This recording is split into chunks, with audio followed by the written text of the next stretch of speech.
Get ready with me today. Welcome to episode How to have a yummy chili sauce for our siomai. While waiting for the upcoming video, testing our 1 and 1/4 gram pump.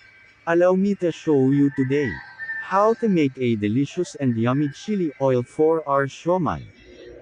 In the meantime, I teach you this economical way, our own version how to make a nutritious, delicious and yummy chili oil to be used for your siomai. Yes, economical it's because you alone can make a decision.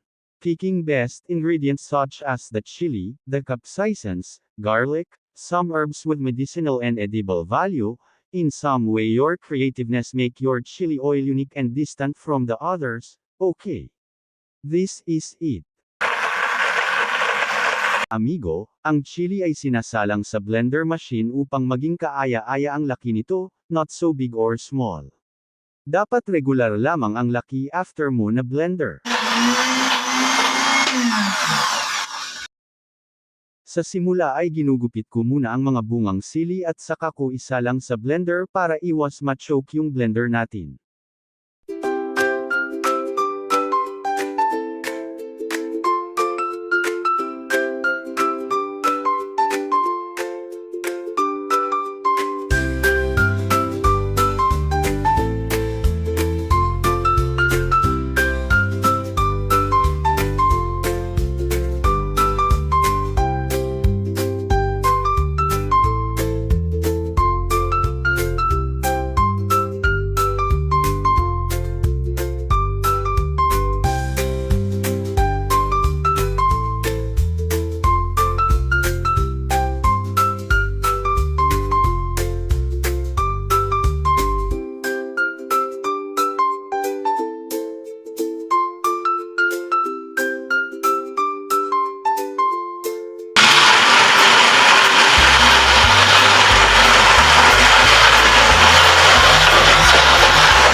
Yan na, okay na.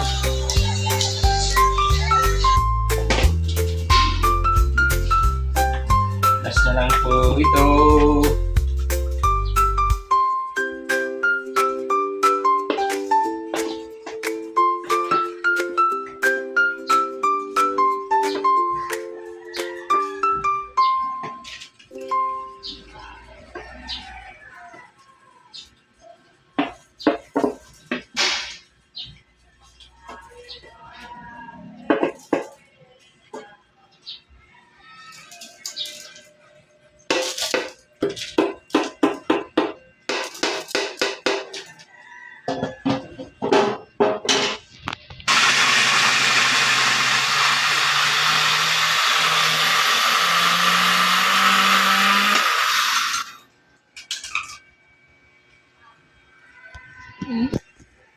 Okay, last na lang.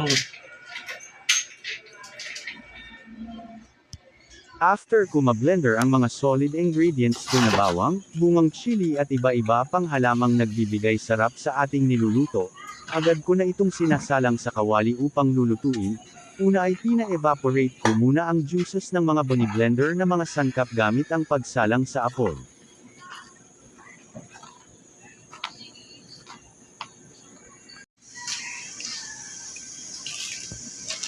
Ready ka na? Sabihin mo. Okay na. Okay na. Ready? Go. Edit na lang. Okay. Ito na yung biniblender natin na chili tsaka garlic. Pinagsasama natin, pinapasingaw pa natin. For that, we add vinegar, commercial vinegar. Para di siya mapanis, anything na niluto mo na gusto mong mahaba ang lifespan niya, ang buhay niya, lagyan mo ng 2 tablespoon o depende sa dami na niluto mo. So patuyuin na natin maya. After that, lagyan natin ng saka natin i-ano sa mantika. Bali evaporate muna natin yung water na galing sa biniblender natin sili, biniblender na bawang. Mamaya, pakita ko sa inyo. Okay? Yeah. Ikaw na. Go na.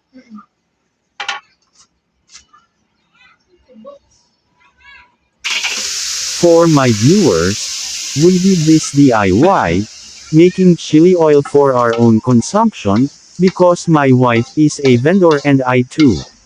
If we have time we go selling siomai with our own chili oil or chili sauce, we cook it in our own.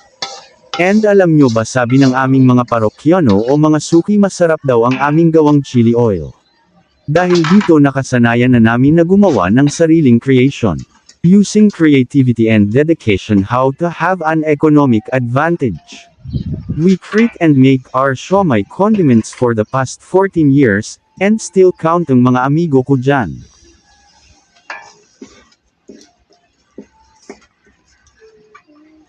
Okay. Add some oil.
Add some part of sugar.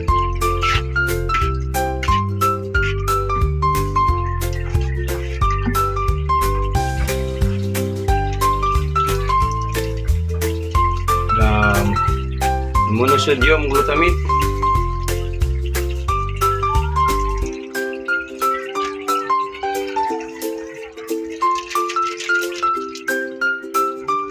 bitchin in colloquial term, bitchin.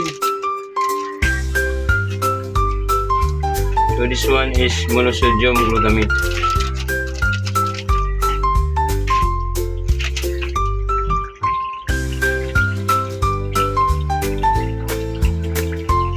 Add some spices.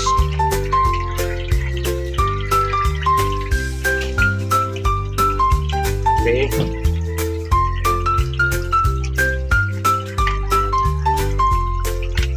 This one is from oyster.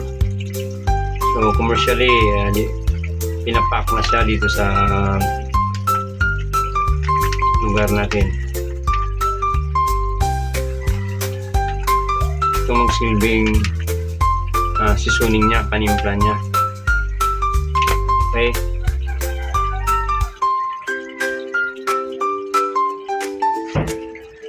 Then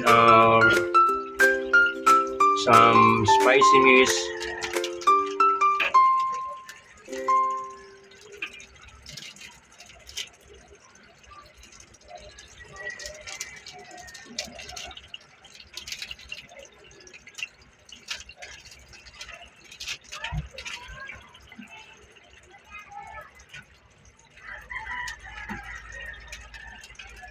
Powderized onion.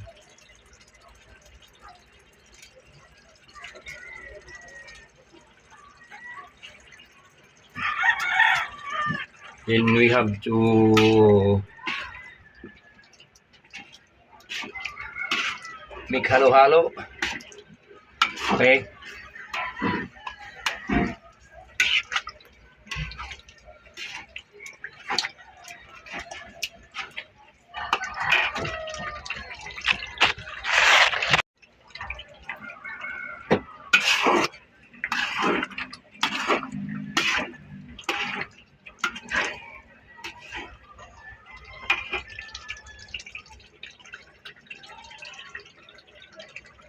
Add some oil para madaling maluto.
Sa aking posibleng taga-subaybay sa mga susunod pang DIY topics.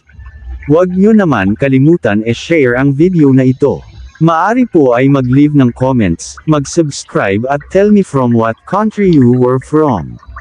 Your little deeds is a lot of helping a neophyte creator.